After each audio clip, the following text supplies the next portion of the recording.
आप सभी को गणेश चतुर्थी की ढेरों शुभकामनाएं। विघ्नहर्ता श्री गणेश जी की कृपा आप सभी पर सदैव बनी रहे। इसी मंगल कामना के साथ आज के इस वीडियो में मैं आप सभी को गणेश चतुर्थी पर गणेश जी की स्थापना और उनके पूजन की बहुत ही सरल और साधारण सी विधि बताऊंगी। तो दोस्तों, भाद्रपद मास के शुक्ल पक्ष की चतुर्थी तिथि के दिन गणेश जी की स्थापना की जाती है। कुछ लोग एक दिन के लिए स्थापना करते हैं, कुछ लोग 3 दिन, 5 दिन, 7 दिन या फिर 10 दिन के लिए भी गणेश जी की स्थापना करते हैं। तो चाहे आप जितने दिन के लिए भी स्थापना कर रहे हो, स्थापना की विधि और पूजा की विधि यही रहेगी। तो चलिए समय व्यर्थ ना करते हुए अब हम गणेश जी की स्थापना की और पूजा की विधि देख लेते हैं। तो देखिए, सबसे पहले तो आप अपने घर में एक पवित्र, साफ सुथरी और एक ऐसी जगह चुन लें जहां पर डिस्टरबेंस ना हो, क्योंकि गणेश जी जितने दिन के लिए भी स्थापित रहेंगे उन्हें हिलाया डुलाया नहीं जाएगा स्थापना के बाद। तो यहाँ पर चौकी के ऊपर हमने एक लाल वस्त्र बिछा लिया है और गणपति जी को हमने अलग से आसन दिया है। और इसके बाद देखिए, जो भी आप सजावट करना चाहें वो कर लें। अपने मन मुताबिक आप जैसी भी डेकोरेशन करना चाहें, लड़ियों से, फूलों से या साड़ी या दुपट्टे से, जैसी भी डेकोरेशन करना चाहें वैसी डेकोरेशन कर लें। अब इसके बाद हमें बिना टूटा चावल यानी अक्षत चाहिए होगा और अक्षतों का आसन देंगे हम गणपति जी को। तो देखिए, पूजन में कभी भी हमें टूटा हुआ चावल प्रयोग नहीं करना चाहिए। अब इसके साथ ही गणपति जी की हम एक मूर्ति ले लेंगे मिट्टी की। और देखिए, इको फ्रेंडली मूर्ति अगर आप लेते हैं तो बहुत अच्छा रहेगा। और इस प्रकार से देखिए, गणपति जी को अब हम स्थापित कर देंगे। और एक बार स्थापित करने के बाद हमें गणपति जी को बिल्कुल भी हिलाना डुलाना नहीं है विसर्जन तक। अब इसके बाद मंदिर के जो गणपति हैं आपके, जिनकी आप रोजाना पूजा करते हैं, उन्हें भी आप साथ में विराजमान कर लें। और देखिए, रिद्धि माता सिद्धि माता को भी दोनों साइड हम गणपति जी के विराजमान कर लेंगे। और यहाँ पर मैंने सुपाड़ी के रूप में रिद्धि और सिद्धि माता को विराजमान किया है। आप चाहें तो हल्दी की गांठ भी रख सकते हैं। अब इसके साथ ही कलश की स्थापना हम करेंगे। तो कलश को स्थापित करने के लिए सबसे पहले तो यहाँ पर अष्टदल कमल की आकृति बना लूंगी मैं।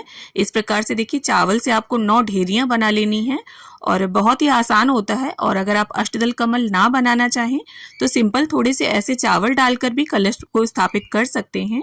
अष्टदल कमल अर्थात 8 दल होने चाहिए आकृति में। तो देखिए, गणेश चतुर्थी पर कलश स्थापना अनिवार्य होती है, तो कलश स्थापना आप जरूर करें। सबसे पहले आप एक तांबे का या पीतल का लोटा लेकर उसमें सबसे पहले गंगा जल डालें, फिर शुद्ध जल से कंठ तक उसे भर लें। इसके बाद हल्दी की गांठ, सिक्का, सुपाड़ी, अक्षत और रोली, ये सभी सामग्री आप कलश के अंदर डाल लें। अब इसके बाद आपको पंच पल्लव लेने हैं। यहाँ आम के पत्ते लिए हैं मैंने। अगर आपको आम के पत्ते मिल जाएं तो बहुत अच्छा रहेगा, और अगर ना मिले आपको आम के पत्ते तो आप अशोक के पत्ते भी प्रयोग कर सकते हैं। और उन्हें इस प्रकार से देखिए, चंदन और रोली से हम टीक लेंगे और कलश के अंदर इन्हें सजा लेंगे। तो अब यहाँ पर कलश के कंठ में मूली यानी कलावा भी हम बांध लेंगे। और अब यहाँ पर रोली या कुमकुम से हम सबसे जो शुभ चिन्ह होता है स्वास्तिक, उसे बना लेंगे। तो इस तरह से देखिए, छोटी छोटी चीज़ों का ध्यान हमें पूजन में अवश्य रखना चाहिए, क्योंकि जब हम बिना निर्देश के पूजन करते हैं तो अक्सर हमसे कोई ना कोई गलती हो जाती है। तो यहाँ पर अगर आप चाहें तो सुयोग्य ब्राह्मण को बुलाकर भी स्थापना करवा सकते हैं, अन्यथा इस तरह से देखकर भी आप स्थापना कर सकते हैं। अब इस प्रकार से देखिए, हमें एक जटा वाला पानी वाला नारियल चाहिए होगा। आप हिलाकर उसे देख लें, पानी होना चाहिए उसमें। अब इसके बाद इस प्रकार से हम कलावे को नारियल पर लपेट देंगे। यहाँ पर अगर आप चाहें तो नारियल पर लाल या पीला नया वस्त्र भी बांध सकते हैं। तो यहाँ पर मैंने इस प्रकार से नारियल पर कलावे को अच्छे प्रकार से लपेट दिया है। और अब इस प्रकार से देखिए, नारियल का जो मुख है वो मैं यहाँ पर ऊपर की ओर रख रही हूँ। देखिए, कई लोगों का मानना ऐसा होता है कि नारियल का मुख ऊपर नहीं रखते, लेकिन ऐसा किसी भी प्रकार का कोई शास्त्रोक्त प्रमाण नहीं है। आप नारियल का जो मुख है उसे ऊपर की ओर भी रख सकते हैं, और अपनी ओर भी नारियल का जो मुख है वो नीचे की ओर यानी कलश के अंदर नहीं होना चाहिए। अब इस प्रकार से देखिए, हमने कलश स्थापना कर ली है। बड़े गणपति जी, छोटे गणपति जी, रिद्धि सिद्धि माता सभी को विराजमान कर लिया है। अब एक शुद्ध देसी घी का दीपक प्रज्वलित करके हम रख लेंगे चौकी पर। और इसके बाद गंगा जल और फूल की सहायता से स्नान की भावना से सभी को छींटा दे देंगे। देखिए, यहाँ मिट्टी की मूर्तियां हैं तो आपको इसी प्रकार से छींटा देना होगा। अब स्नान के बाद वस्त्र की भावना से यहाँ पर गणपति जी को मैं इस प्रकार से पटका अर्पित कर दूंगी।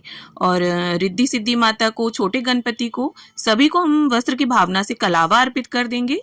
अब वस्त्र अर्पित करने के बाद देखिए रोली, कुमकुम, सिंदूर किसी भी चीज से आप गणपति जी का टीका कर सकते हैं। वैसे गणपति जी को सिंदूर का टीका सबसे प्रिय होता है, तो इस प्रकार से सभी को हमने टीका लगा दिया है और अक्षत अर्पित कर दिए हैं।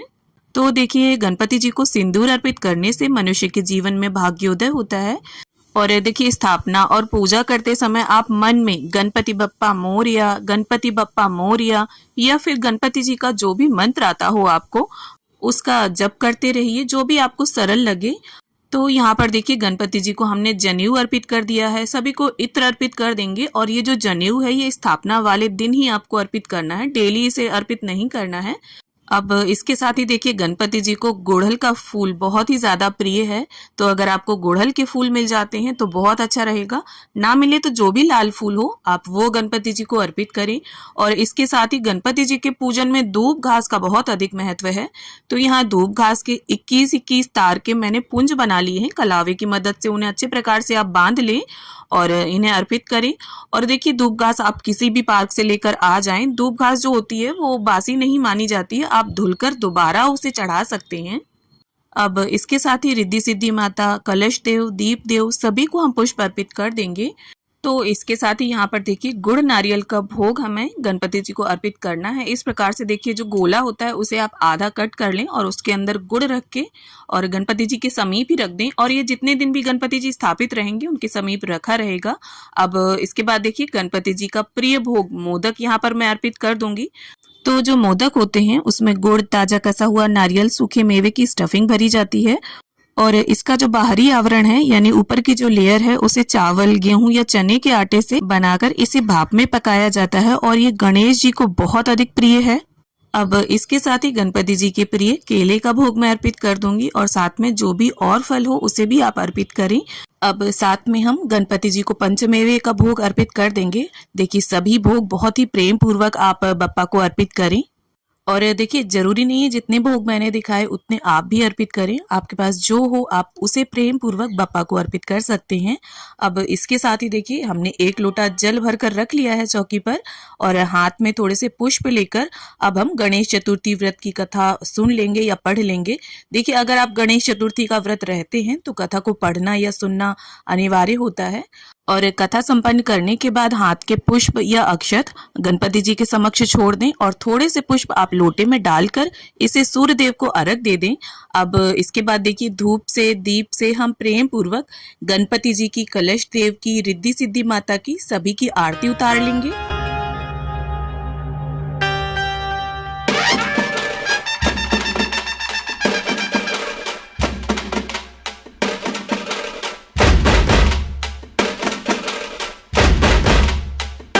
और इसके साथ ही अपनी इच्छा और सामर्थ्य के अनुसार आप कुछ दक्षिणा अवश्य निकाल कर रख दें यहीं समीप।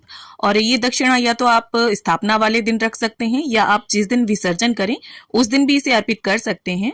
और इसके बाद देखिए सीधे हाथ में थोड़ा सा जल लेकर चौकी के आसपास हम 3 बार फेर देंगे और हाथ जोड़कर गणेश जी से प्रार्थना करेंगे कि हे भगवान, हमने इतने दिनों के लिए आपकी स्थापना की है और इन दिनों में यदि हमसे स्थापना में या पूजा में किसी भी तरह की कोई भूल चूक हो जाए तो हमें क्षमा करें और आपके आगमन से हमारे जीवन में सुख समृद्धि आए और जीवन की सभी विघ्न बाधाएं दूर हो, ऐसी कृपा करना। अब देखिए यहाँ पर मैं आपको बता दूं कि ये जो धूप घास हमने अर्पित की है इसे आपको डेली धुलकर आप इसे चढ़ा सकते हैं और अगर नई है आपके पास तो दोबारा नई चढ़ा दें। और ये जो गुड़ नारियल है ये गणपति जी के समीप ही रखा रहेगा जितने दिन गणपति जी स्थापित रहेंगे। कलश को भी बिल्कुल हिलाना नहीं है, गणपति जी की मूर्ति को भी आपको बिल्कुल हिलाना डुलाना नहीं है। और ये प्रसाद जो भोग प्रसाद आप अर्पित करेंगे इसे सुबह भी अर्पित करेंगे और शाम को भी अलग से अर्पित करेंगे। और आरती भी आपको बप्पा की दोनों समय करनी है। और ये जो फूल होंगे इन्हें आप शाम के समय हटा सकते हैं। और अगर आपने अखंड दीपक जलाया है तब तो इसे जलने दें और अगर छोटा दीपक है तो आप इसे ठंडा होने के बाद उठा सकते हैं। और गणेश चतुर्थी से रिलेटेड और भी वीडियोस आपको मेरे चैनल पर मिल जाएंगे, जैसे गणपति जी का विसर्जन हमें घर पर किस प्रकार से करना है, गणपति जी के कौन कौन से प्रिय भोग हैं, तो उन्हें देखने के लिए आप चैनल पर विजिट जरूर करें। तो इस प्रकार से हमारी गणेश चतुर्थी की स्थापना और पूजा संपन्न होती है। तो उम्मीद करती हूँ वीडियो में दिखाई गई पूजा विधि आप सभी को जरूर पसंद आएगी। वीडियो अच्छी लगे तो इसे लाइक, शेयर और चैनल को सब्सक्राइब करना ना भूलें।